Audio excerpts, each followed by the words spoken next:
नमस्कार, आज आपण पाहणार आहोत स्वयंपाकाची लज्जत वाढवणाऱ्या स्मार्ट किचन टिप्स। कोणतीही भाजी शिजवण्यापूर्वी कढईत तेल गरम करण्यासाठी ठेवावे।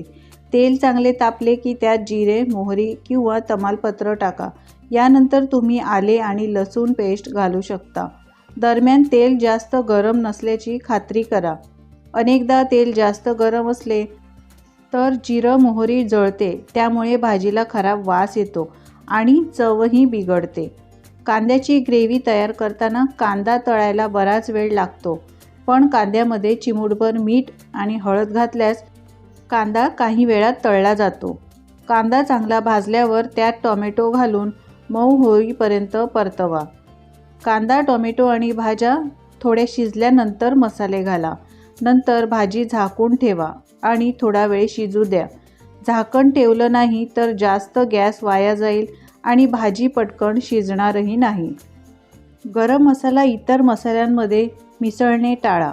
गॅस बंद करण्यापूर्वी 5 मिनिटे आधी गरम मसाला घाला, म्हणजे भाजीला खमंग वास येतो आणि भाजी अतिशय चविष्ट बनते।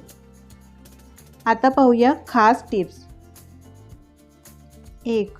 भाजीत जर तुम्हाला काळी मिरी घालायची असेल तर पावडर वापरून पहा किंवा तुम्ही खलबत्त्यात कुटून सुद्धा घालू शकता।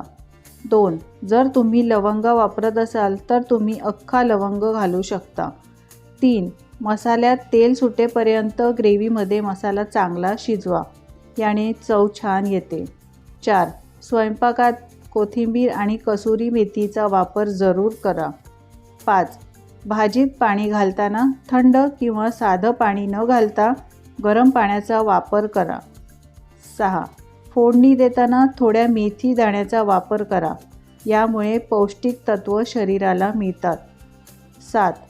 पालेभाजी बनवताना लोखंडी कढईत बनवा, यामुळे शरीराला लोह मिळते। 8. पालेभाजी कधीही रंग जाईपर्यंत जास्त शिजवू नये, यामुळे त्यातील विटॅमिन नष्ट होतात। 9. वरण किंवा तिखट डाळ बनवताना नंतर फोडणी दिली, म्हणजेच नंतर तडका दिला तर डाळ किंवा वरणाची चव खूपच छान येते। 10. रस्सा भाजी बनवताना दहीचा वापर करा किंवा काजूची पेस्ट, फ्रेश क्रीम याचा वापर करा, यामुळे भाजीला चव खूप छान येते आणि भाजी रेस्टॉरंट स्टाईल बनते।